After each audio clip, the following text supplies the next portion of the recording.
ക്യാറ്റ്ലെസ് കിലബെറുക്കുന്ന തൊഴിലുറപ്പ് പദ്ധതി 6 മാസ പഠനം, മികച്ച ജോലി.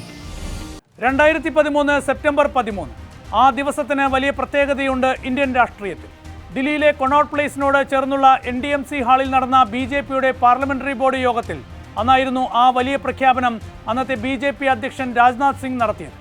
2014 ലോക്സഭാ തെരഞ്ഞെടുപ്പിൽ BJPയുടെ പ്രധാനമന്ത്രി സ്ഥാനാർത്ഥിയാവുക നരേന്ദ്രമോദി. അന്ന് ഗുജറാത്തിൻ്റെ മുഖ്യമന്ത്രിയായിരുന്നു മോദി. ആ പ്രഖ്യാപനത്തോട് വിയോജിച്ച് BJPയുടെ സ്ഥാപക നേതാക്കളിൽ ഒരാളായ LK അദ്വാനി യോഗം ബഹിഷ്കരിച്ച് ഇറങ്ങിപ്പോയി. 2014 മെയ് 20 അതുപോലെ മറ്റൊരു പ്രധാനപ്പെട്ട ദിവസമാണ്. ഇന്ത്യൻ രാഷ്ട്രീയ ചരിത്രത്തിലെ പ്രധാനപ്പെട്ട ദിവസം. പടവുകളിൽ ശിരസ് തൊട്ട് നമസ്കരിച്ച് ഭരണഘടന ഉയർത്തിപ്പിടിച്ച് മോദി ആദ്യമായി ഇന്ത്യൻ പാർലമെന്റിലേക്ക് കടന്നു വന്ന ദിവസം. പിന്നീട് ഇന്നുവരെ മോദി മാത്രമാണ്. ഇന്ത്യൻ രാഷ്ട്രീയം മോദിക്ക് ചുറ്റിലും മാത്രം കറങ്ങി. ചോദ്യം ചെയ്യപ്പെടാത്ത നേതാവായി മോദി വളർന്നു. എല്ലാ തീരുമാനങ്ങളിലും മോദി അവസാന വാക്ക്. ജന്തർ മന്ദറിൽ നടന്ന യുവാക്കളുടെ സമരത്തിന് പിന്നാലെ 12 വർഷത്തിന് ഇപ്പുറം ഒരുപക്ഷെ ഇതാദ്യമായി മോദിയുടെ അപ്രമാദിത്വം ചോദ്യം ചെയ്യപ്പെടുകയാണ്. മോദിക്ക് നേരെ മാത്രമല്ല, മോദിയുടെ തണലായി നീങ്ങുന്ന അമിത്ഷായ്ക്ക് നേരെയും ചോദ്യങ്ങൾ ഉയർന്നു തുടങ്ങി. പ്രതിപക്ഷത്തിൻ്റെ ചോദ്യങ്ങളല്ല, BJPക്കുള്ളിൽ നിന്ന് ഉയരുന്ന ചോദ്യങ്ങളെക്കുറിച്ചാണ് നോട്ട് ദ പോയിന്റ് പറയുന്നത്. മോദിക്കും അമിത്ഷായ്ക്കുമെതിരെ നീക്കങ്ങൾ BJPയിലും തുടങ്ങിയിരിക്കുന്നു. പറയാം. Welcome to note the point.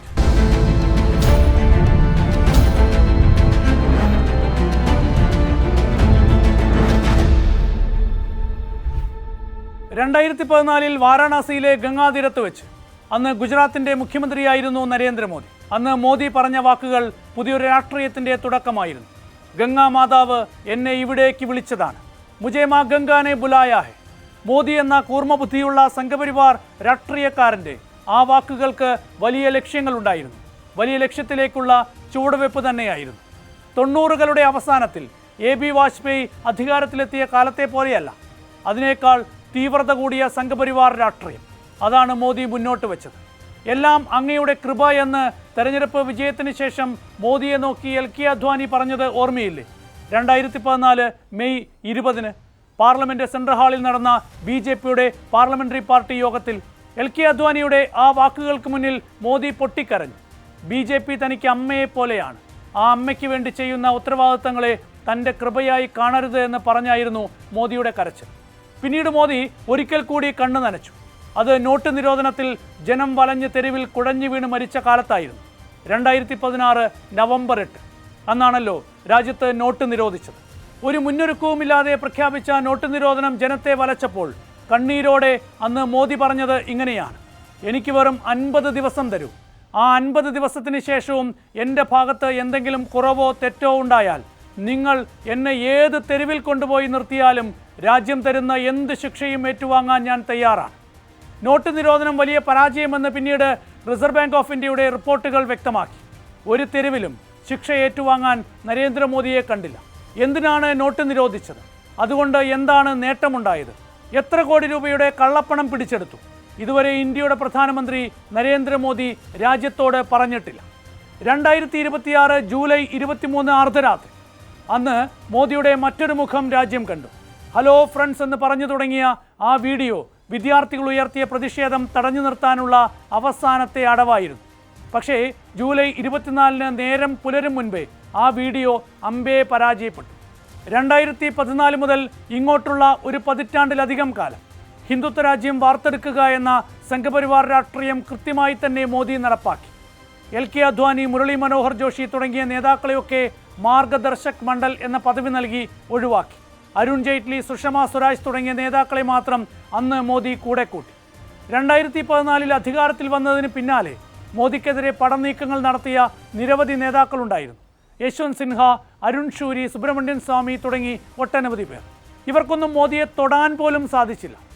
RSS മോദിക്കൊപ്പം ഉറച്ചു നിന്നു. മോദിയുടെ എന്ത് തീരുമാനവും നടപ്പാക്കാൻ ഗുജറാത്തിൽ എന്ന പോലെ ദില്ലിയിലും അമിത്ഷായുടെ തന്ത്രങ്ങളുണ്ടായിരുന്നു.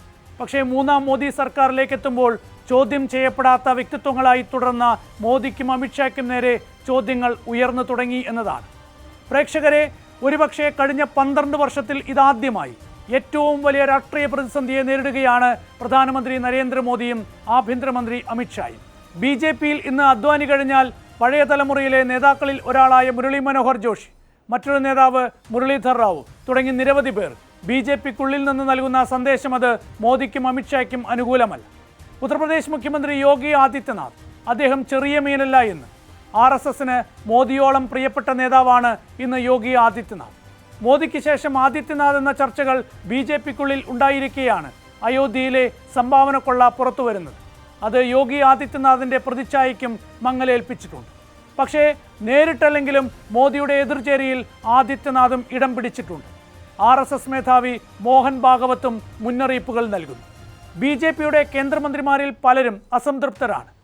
BJPയുടെ പാർലമെന്ററി ബോർഡിലും മോദി അമിത്ഷാ നീക്കങ്ങൾക്കെതിരെ ശക്തമായ വികാരങ്ങളുണ്ട്. മോദി മാത്രമാണ് എല്ലാം എന്നതിൽ നിന്ന് BJPയിൽ കാര്യങ്ങൾ മാറുകയാണ്. ഒന്ന്, ഈ ഒരു ക്രമാതീതമായി ദ്രുതഗതിയിൽ വളരുന്ന ഒരു പാർട്ടി, അതിന് കൃത്രിമമായി വളരുന്ന ചില ആസ്പെക്റ്റ് ഉണ്ട്. ഫോർ എക്സാമ്പിൾ, ഇപ്പോൾ വേറെ പല പാർട്ടികളിൽ നിന്നിട്ടുള്ള ഒത്തിരി പേരെ തൂത്തുവാരി BJPയിലേക്ക് കൊണ്ടുവരുന്നു. West Bengal latest example. BJP വിരുദ്ധ രാഷ്ട്രീയം പറഞ്ഞിട്ടുള്ള ഒത്തിരി പേരെ BJPയുടെ പാളയത്തിലേക്ക് BJP കൊണ്ടെത്തിക്കുമ്പോൾ അതുമായി ബന്ധപ്പെട്ട് പല സംഘർഷാവസ്ഥയും പാർട്ടിക്കുള്ളിൽ രൂപീകൃതമാകുന്നു. അതൊരു ഭാഗം. രണ്ടാമത്, BJPയുടെ ഘടനകളെ നമ്മൾ നോക്കിക്കഴിഞ്ഞാൽ സംസ്ഥാന തലത്തിൽ മുഖ്യമന്ത്രിമാരോ, ചില മുഖ്യമന്ത്രിമാരൊക്കെ പവർഫുൾ ആയിട്ടുള്ള ആൾക്കാരുണ്ട്. പക്ഷേ ജനറലി പറഞ്ഞു കഴിഞ്ഞാൽ മുഖ്യമന്ത്രിമാർക്കോ BJP സംസ്ഥാന പ്രസിഡന്റിനോ ഒന്നും പ്രത്യേകിച്ച് യാതൊരു റോളുമില്ലാത്ത രീതിയിൽ വളരെ കേന്ദ്രീകൃതമായ രീതിയിലാണ് BJPയുടെ ഒരു രാഷ്ട്രീയ കക്ഷി എന്ന നിലയിൽ അതിൻ്റെ ഫംഗ്ഷനിങ്. അതുമായി ബന്ധപ്പെട്ട് ടെൻഷൻസ് ഉണ്ടാകുന്നു. 2026 ജൂൺ 6-നാണ് കോക്രോച്ച് ജനതാ പാർട്ടിയുടെ സ്ഥാപകൻ അഭിജിത് ദീപ്കെ ദില്ലിയിലെ ജന്തർ മന്ദറിൽ സമരം തുടങ്ങുന്നത്. വിദ്യാഭ്യാസ മന്ത്രി ധർമ്മേന്ദ്ര പ്രധാന്റെ രാജി ആവശ്യപ്പെട്ടായിരുന്നു സമരം. ആ സമരത്തിന് മോദിയുടെ പ്രതിച്ഛായയെ തൊടാൻ പോലും ആകില്ലെന്നായിരുന്നു കേന്ദ്ര സർക്കാരിൻ്റെയും BJPയുടെയും ആദ്യത്തെ കണക്കുകൂട്ടൽ. പക്ഷേ സമരം വളർന്നു.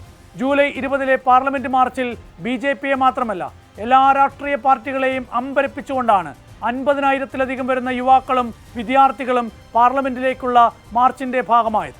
പരമാവധി 5,000 പേർ പങ്കെടുത്തേക്കാം എന്നായിരുന്നു രഹസ്യാന്വേഷണ വിഭാഗങ്ങൾ കേന്ദ്ര സർക്കാരിന് നൽകിയ റിപ്പോർട്ട്. കടൽ പോലെ അലയടിച്ചെത്തിയ വിദ്യാർത്ഥികളെ കണ്ട് ദില്ലി പോലീസ് അമ്പരന്നു. പാർലമെന്റിന് ചുറ്റിലും വിദ്യാർത്ഥികൾ തടിച്ചുകൂടിയതോടെ അത് മോദി സർക്കാരിനുണ്ടാക്കിയ നാണക്കേട് ചെറുതായില്ല. സമരം സമാധാനപരമായിരുന്നു. പക്ഷേ പെട്ടെന്നായിരുന്നു പോലീസ് ആക്ഷൻ. ഗ്രനേഡും പെല്ലറ്റ് തോക്കുകളും കണ്ണീർ വാതകവും പ്രയോഗിച്ചു. പലയിടങ്ങളിലും പ്രതിഷേധക്കാരുമായി പോലീസ് ഏറ്റുമുട്ടി. സമാധാനപരമായി സമരത്തിനെത്തിയ വിദ്യാർത്ഥികളെ ഇതുപോലെ തല്ലിച്ചതയ്ക്കാൻ പോലീസിന് മേലുദ്യോഗസ്ഥർ നിർദ്ദേശം നൽകിയിരിക്കാം. ആ മേലുദ്യോഗസ്ഥർക്ക് ആരാണ് നിർദ്ദേശം നൽകിയതെന്ന് ഇപ്പോഴും ആർക്കും അറിയില്ല. അതാണ് പാർലമെന്റിൽ പ്രതിപക്ഷ നേതാക്കൾ ചോദിക്കുന്നത്. മറുപടി പറയാൻ കേന്ദ്ര ആഭ്യന്തരമന്ത്രി അമിത്ഷാ പാർലമെന്റിൽ എത്തുന്നുമില്ല. ജൂലൈ 20 പാർലമെന്റ് സമ്മേളനം തുടങ്ങുന്ന സമയത്ത് മാത്രം സഭയ്ക്കുള്ളിൽ കണ്ട പ്രധാനമന്ത്രി നരേന്ദ്രമോദി അതിനുശേഷം ഒരിക്കൽ പോലും അവിടേക്ക് തിരിച്ചെത്തിയിട്ടുമില്ല. അതിനിടയിൽ 3 ഇൻസ്റ്റാഗ്രാം വീഡിയോകളിലൂടെ മാത്രമാണ് മോദിയെ കണ്ടത്. യുവാക്കളുടെ സമരം മോദി സർക്കാരിനെ അമ്പരപ്പിച്ചു എന്നതിൽ ആർക്കും സംശയം വേണ്ട. അതുകൊണ്ടാണ് ധർമ്മേന്ദ്ര പ്രധാനെ രാജിവെപ്പിക്കാൻ തീരുമാനിച്ചത്. എന്തെങ്കിലും സാധ്യതയുണ്ടായിരുന്നുവെങ്കിൽ ധർമ്മേന്ദ്ര പ്രധാന്റെ രാജി മോദിയോ അമിത്ഷായോ അംഗീകരിക്കില്ല. കാരണം മോദിയും അമിത്ഷായും ഏറ്റവും വിശ്വസ്തനായി കാണുന്ന നേതാവാണ് ധർമ്മേന്ദ്ര പ്രധാൻ. വിദ്യാർത്ഥികളുടെ സമരത്തെ അവഗണിച്ചു എന്നതിനൊപ്പം സമരത്തിനെത്തിയ വിദ്യാർത്ഥികളെ ക്രൂരമായി തല്ലിച്ചതയ്ക്കുക കൂടി ചെയ്തതോടെ യുവാക്കൾക്കിടയിൽ സർക്കാരിനെതിരായ അമർഷം ശക്തിപ്പെടുന്നുണ്ട്. ഇത് ചെറിയ കാര്യമല്ല. 12 വർഷമായി BJP സർക്കാർ അവകാശപ്പെട്ട സദ്ഭരണത്തിൻ്റെ യാഥാർത്ഥ്യം ഇപ്പോൾ ചോദ്യം ചെയ്യപ്പെടുന്നു. ഗോദി മീഡിയയുടെ വിശ്വാസ്യത ഇല്ലാതായി. ട്രംപിനെ പോലെ ഒരു പരിഹാസപാത്രമായി മാറുകയാണോ മോദി എന്ന ചർച്ചകൾ ആരംഭിച്ചിരിക്കുന്നു. കേന്ദ്ര ഏജൻസികളെ ഉപയോഗിച്ച് ഭീതി വിതച്ച് നടത്തിയ വേട്ടയുടെ അന്തരീക്ഷമാണ് കുട്ടികൾ തകർത്തിരിക്കുന്നത്. മോദിയുടെ കരിഷ്മയ്ക്ക് മങ്ങലേറ്റിരിക്കുന്നു. മോദിയുടെ വ്യക്തിപ്രഭാവത്തെ യുവാക്കൾ പരിഹസിച്ചു തുടങ്ങിയിരിക്കുന്നു. ഇവിടെയാണ് BJPക്കുള്ളിൽ നിന്ന് ഇപ്പോൾ ഉയരുന്ന ചെറുതാണെങ്കിലും മോദി അമിത്ഷാ വിരുദ്ധ ശബ്ദങ്ങളെ ഗൗരവമായി കാണേണ്ടത്. The narrative has shifted. Infallibility ഗവൺമെന്റിന്റെ ആ ഇമേജ് ഡെഫിനറ്റ്ലി ഹാസ് ബ്രോക്കൺ. വിദ്യാഭ്യാസ മന്ത്രി ധർമ്മേന്ദ്ര പ്രധാന്റെ രാജിക്കൊപ്പം ചോദ്യപേപ്പർ ചോർച്ച തടയാനുള്ള ബില്ല് പാർലമെന്റ് പാസാക്കിയല്ലോ. ആ ബില്ല് പാർലമെന്റിൽ ചർച്ചയ്ക്ക് വന്നപ്പോൾ കോൺഗ്രസിൽ നിന്ന് പ്രതിപക്ഷ നേതാവ് രാഹുൽ ഗാന്ധിയും സംസാരിച്ചല്ലോ. വിദ്യാർത്ഥികൾ പറയുന്നത് ചില മണ്ടന്മാർ മനസ്സിലാക്കുന്നില്ല എന്നതടക്കം മോദിക്കും അമിത്ഷായ്ക്കുമെതിരെ അതിശക്തമായ ആക്രമണമാണ് രാഹുൽ ഗാന്ധി നടത്തിയത്. ഭരണപക്ഷത്തെ പ്രതിരോധിക്കാൻ കേന്ദ്ര പാർലമെന്ററി കാര്യമന്ത്രി കിരൺ റിജിജുവിനെ മാത്രമേ അധിക നേരം കണ്ടുള്ളൂ. പല മുതിർന്ന മന്ത്രിമാരും സഭയിലുണ്ടായിരുന്നെങ്കിലും രാഹുലിനെതിരെ പോരാടാൻ അധികം നേതാക്കൾ എഴുന്നേറ്റില്ല. അല്ലെങ്കിൽ മോദിയെയും അമിത്ഷായെയും പ്രതിരോധിക്കാൻ പല മന്ത്രിമാരും എഴുന്നേറ്റില്ല എന്ന് തന്നെ പറയാം. ഇത് കൗതുകമായി തന്നെ നോട്ട് ദ പോയിന്റ് ചൂണ്ടിക്കാണിക്കുകയാണ്. നോക്കൂ, ഇത് ഇന്ത്യൻ രാഷ്ട്രീയത്തിലെ പ്രധാനപ്പെട്ട ഒരു ടേണിംഗ് പോയിന്റ് തന്നെയായി കാണണം. BJPയും മോദിയും അമിത്ഷായും ഇതാ തകർന്നടിയാൻ പോകുന്നു എന്നല്ല നോട്ട് ദ പോയിന്റ് പറയുന്നത്. പക്ഷേ 2014 ശേഷം ഇതാദ്യമായി BJP നേരിടുന്ന ഏറ്റവും വലിയ രാഷ്ട്രീയ വെല്ലുവിളികളുടെ ദിനങ്ങളാണ് ഇപ്പോൾ കടന്നുപോകുന്നത്. പ്രധാനമന്ത്രി മോദിക്കും ആഭ്യന്തരമന്ത്രി അമിത്ഷായ്ക്കും പാർലമെന്റിൽ വരാൻ പോലും കഴിയാത്ത രാഷ്ട്രീയ സാഹചര്യത്തെ ചെറുതായി കാണാനാകില്ല. രാജ്യത്ത് 99 കോടി വോട്ടർമാരാണ് ആകെയുള്ളത്. അതിൽ 22 കോടി യുവാക്കളാണ്, അതായത് 18നും 29നും ഇടയിൽ പ്രായമുള്ളവർ. രാജ്യത്താകെ കർഷകരും കർഷക തൊഴിലാളികളും കൃഷിയെ ആശ്രയിച്ച് ജീവിക്കുന്നവരുടെയും കണക്കെടുത്താൽ 26 കോടിയിലധികം വോട്ടർമാർ വരും. ഇനി അസംഘടിത മേഖലയിലെ തൊഴിലാളി വോട്ടർമാരുടെ എണ്ണം നോക്കിയാൽ ഏതാണ്ട് 20 കോടിക്ക് മുകളിൽ വരും. ജാതി സമവാക്യങ്ങളെ കൃത്യമായി മാനേജ് ചെയ്യുന്ന മോദിയുടെ നീക്കങ്ങൾ 2014 മുതൽ നമ്മൾ കണ്ടിട്ടുണ്ട്. ഇന്ത്യയുടെ രാഷ്ട്രപതിയായി രാംനാഥ് കോവിന്ദിനെ കൊണ്ടുവന്നതും പിന്നീട് ദ്രൗപദി മുർമു രാഷ്ട്രപതിയായതുമൊക്കെ BJPയുടെ അത്തരം രാഷ്ട്രീയ നീക്കങ്ങളായിരുന്നു. എല്ലാ ജാതി സമവാക്യങ്ങൾക്ക് മുകളിലേക്ക് വളർന്നപ്പോഴും ജാതി രാഷ്ട്രീയമെന്ന യാഥാർത്ഥ്യത്തെ കൃത്യമായി കൊണ്ടു നടക്കാൻ പ്രധാനമന്ത്രി നരേന്ദ്രമോദിക്ക് കഴിഞ്ഞു. അവിടെ നിന്ന് വലിയൊരു മാറ്റമാണ് ദില്ലിയിൽ യുവാക്കൾ ഉയർത്തിയ സമരത്തിന് പിന്നാലെ ഉണ്ടാകുന്നത്. ജാതിമത ചിന്തകൾക്കപ്പുറത്ത് യുവാക്കൾ നേരിടുന്ന പ്രശ്നങ്ങളും കർഷകർ നേരിടുന്ന പ്രശ്നങ്ങളും തൊഴിലാളികൾ നേരിടുന്ന പ്രശ്നങ്ങളുമായി രാഷ്ട്രീയം മാറുകയാണ്.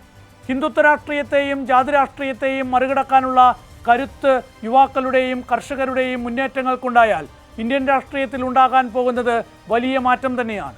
ആ യാഥാർത്ഥ്യത്തിൽ നിന്നുള്ള ചോദ്യങ്ങൾ തന്നെയാണ് മോദിക്കെതിരെയും അമിത്ഷായ്ക്കെതിരെയും ഉയരുന്നത്.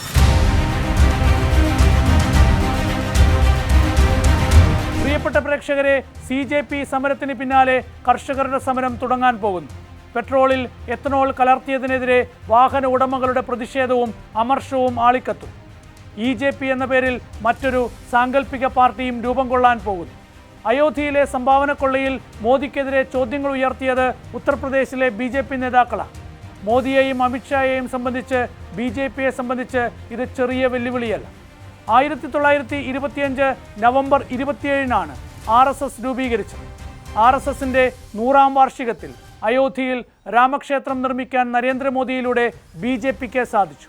100 വർഷം നീണ്ട സംഘപരിവാറിൻ്റെ രാഷ്ട്രീയ നീക്കങ്ങളാണെന്ന് ഓർക്കണം. ബാബറി മസ്ജിദ് തകർത്തതും ഗുജറാത്ത് കലാപവും ഉൾപ്പെടെ ഒട്ടനവധി സംഭവങ്ങൾ RSSന്റെ നൂറ്റാണ്ടിൽ രാജ്യം കണ്ടു. 101ാം വർഷത്തിലേക്ക് കടക്കുമ്പോഴാണ് സംഘപരിവാർ രാഷ്ട്രീയം ചോദ്യം ചെയ്യപ്പെടുന്നത്. ഇത് പുതിയ രാഷ്ട്രീയ ചലനങ്ങളുടെ സൂചനയായി തന്നെ വിലയിരുത്തുകയാണ് നോട്ട് ദ പോയിന്റ്. മറ്റൊരു വിഷയവുമായി വീണ്ടും കാണാം.